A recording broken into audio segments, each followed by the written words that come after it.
you know, some of the civic associations and things like that, I mean, they were really up in arms, and they had good right to be. I've lived in Hyannis all my life. It was a small town, and the only sightseeing boat was a catboat. Look at it today. It's grown around Falmouth, and it continues to grow around Woods Hole. Is there an answer? Everybody will say the answer is New Bedford. Well, you've got to complete the equation if you go to New Bedford. You've got to figure out how to pay for it and who's going to pay for it. I learned that early on when I was elected. Building, not the story. Thank you. Yes, I'm just trying to relate because we're getting away from the building. But excuse me? You are getting away from the Yes, sir. I am, because I'm looking at criticisms that I think need to be accepted and readdressed. And again, we're here for you, and I'm gonna stop that. But believe me, I hear it all the time. I read it all the time about going to New Bedford. If you're gonna go to New Bedford, you know you've got to complete the equation. We're not against that. So in any event, yes, sir. Let's get back on track.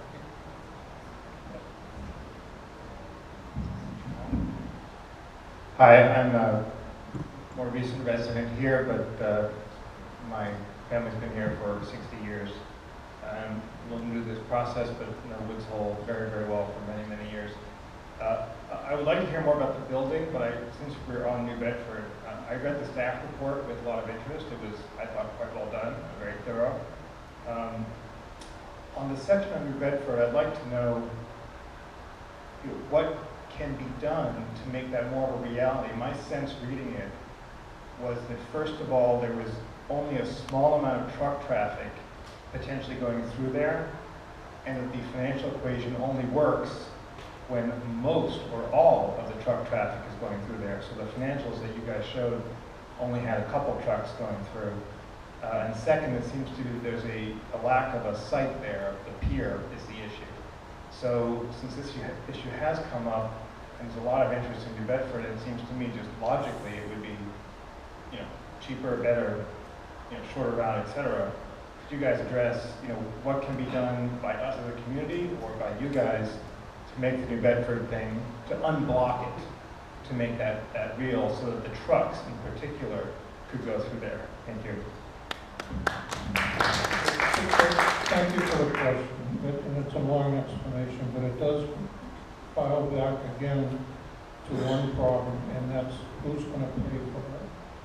And there is, if you go online to the Steamship Authority, there's a report online that they assess the whole New Bedford issue of back in 2000 when we did a test running of subsidizing bulk sea bulk transportation. Yeah, and if you can go online and read that, it'll tell you most everything you need to know. So I did read that. My question was after having read that. After that, okay. Yes, sir. John Woodwell. It was about 20 years ago, as I recall, that the Steamship Authority tried for about a year and a half to run freight boats from New Bedford. And after the Steamship Authority closed that operation, the contracting company that ran it for the Steamship Authority wanted to run boats independently of the Steamship Authority. The Steamship Authority decides whether or not it's going to have competition. That is to say, you have to have a permit from you all in order to compete with the Steamship Authority. The Steamship Authority said, no. Mr. Jones, you're saying that we need to complete the equation. The equation is the solution to that problem for the Steamship Authority to get out of the way. It is the Steamship Authority that has put the brakes on that, not private enterprise, not your competition. Okay. The other thing I would mention is that you've emphasized that you want to hear from us, that you really do want to hear from us. What we're saying is that the building is too big. It is about twice as big as is necessary. Do we you have a show of hands as to how many people say the building is about twice as big as necessary? Very good. Could we have another show of hands as to how many people would say it would be advantageous to turn the building the other direction and move it to a place that does not obstruct the views or does not obstruct them nearly as much? Very good. Okay, this is what we have to say. The question is, as you were saying, do you care and are you listening? Thank you.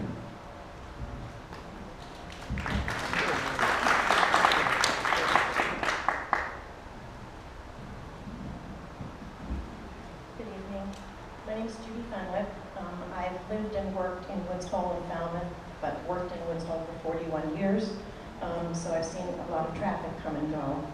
Currently, my residence of 30 years is on the intersection of Woods Hole Road and Locust Street, so I hear the traffic. I found two sentences at the very end of this document on page 78, which I believe is under the heading of recommended final decision, that I'd like to bring your attention to, because I find these two sentences really scary.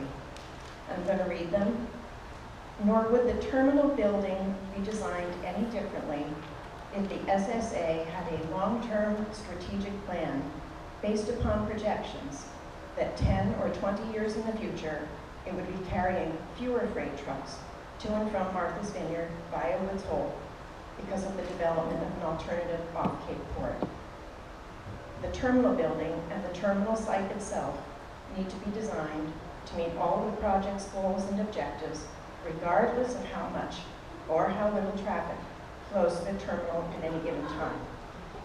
So what I am very scared about is that you don't have a strategic plan to consider something that you're not even talking about that is not Woods Hole based, but it's the need to have another port to carry traffic to the vineyard. And that is because you're being short-sighted about what's going to happen with the Bourne Bridge over the next 20 years. And so until you've got a strategic plan that takes that very critical infrastructure into account, you're not doing your job.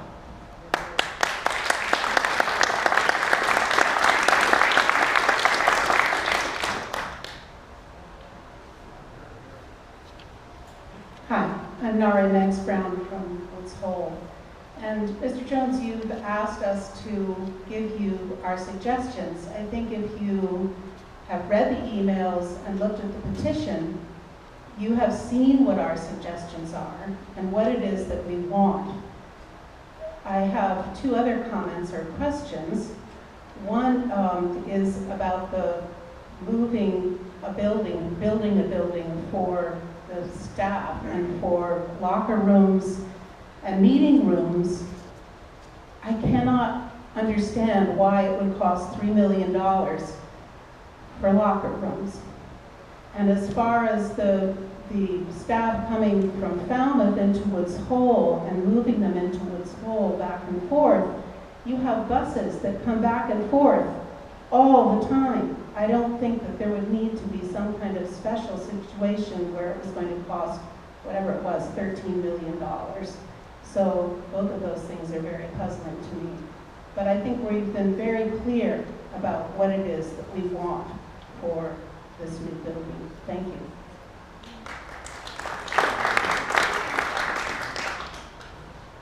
Hi, I'm Nan Schaubacher, Woods Hole. I'm one of the most adjacent neighbors to the terminal. There are, there are about 8 houses that are immediately adjacent to the terminal. We've never been consulted about anything.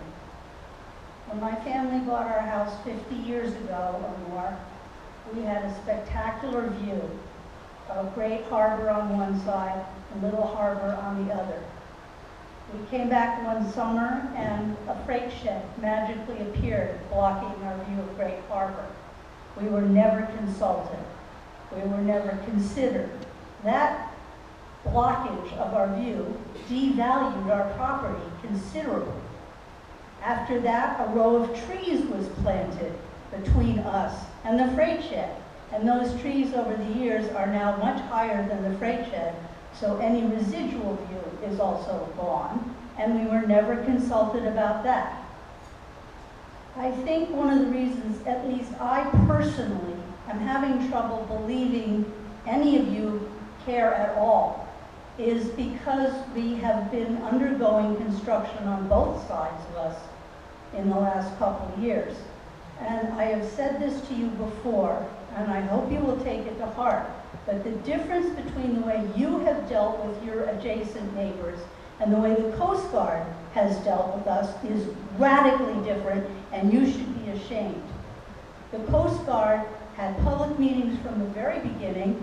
They did site visits. They came and visited each neighbor individually, looked at our views, asked our opinions, took into consideration how they could least affect the enjoyment of our property and least devalue our properties. And they made substantial changes according to what they heard from all of us. Has any one of you ever come to your adjacent neighbors to look at our views or to consider how what you do is going to affect us? We've been dealing for years with the effect of your traffic. I realize that your aim, your business, and therefore your requirement is to keep the passengers coming. But over the years, we've been bombarded, I can't think of an appropriate word, by more and more and more traffic. I've had a dog killed by your traffic. We had one weekend where Juniper Point was completely inaccessible because of the gridlock. In fact, all of Woods Hole was inaccessible. The Coast Guard couldn't get down to Woods Hole to meet their shifts. God forbid there had been some terrible accident where the Coast Guard was needed and they weren't able to get here. If anybody on Juniper Point had had a heart attack, the ambulances couldn't have gotten to us. These are parts of our day-to-day life that you are all having a tremendous effect on, and you don't care. And I don't see how anyone here can listen to you for all your expressions of sympathy and wanting to hear what we have to say when you have such an abysmal track record. It's simply unconscionable, and I really urge you to try to put yourself in our shoes. We live there, we work there. None of you live near the terminal as far as I know. None of you is being affected by the traffic. None of you is being awoken at 4 in the morning by the trucks. And apparently it doesn't matter. I just wish that you would find a way to listen to us and to take this seriously instead of putting on these shows of being sympathetic that we all know are false. So please, just try.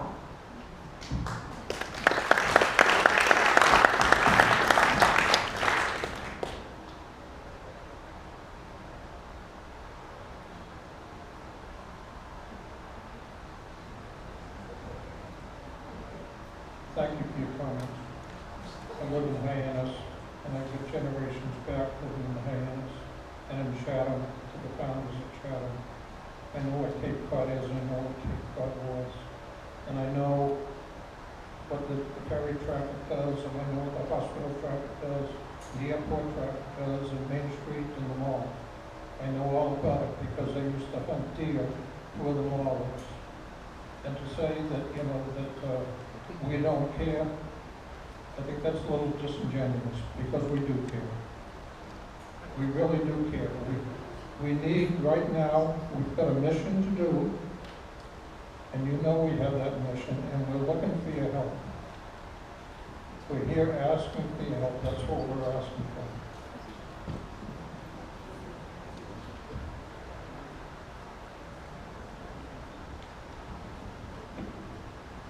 Hi, I'm Susan Shepard. I've been following steamship things for at least 3 decades. On the one hand, I appreciate a listening session. On the other hand, Mr. Davis, you started by closing a whole lot of doors in your opening comments.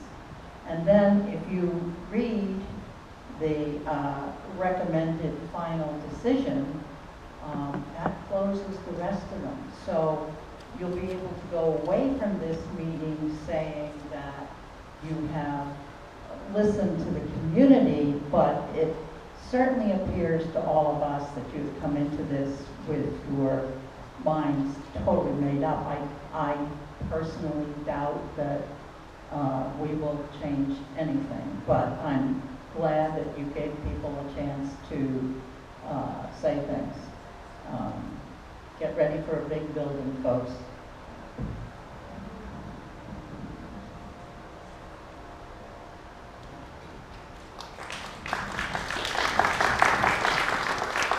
I'm Barbara Blair. I live on Woods Hole Road, and I've lived there for 26 years.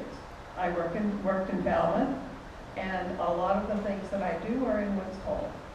Now, the one thing that haunts me, that continues to haunt me, living on Woods Hole Road, is not so much the noise and the traffic, but the public health risk. This is the elephant in the room. The Steamship Authority, maybe not you, maybe other people in the Steamship Authority later, will be culpable when there is an accident on Woods Hole Road. Hazardous materials come down Woods Hole Road every day, and we only need one spill.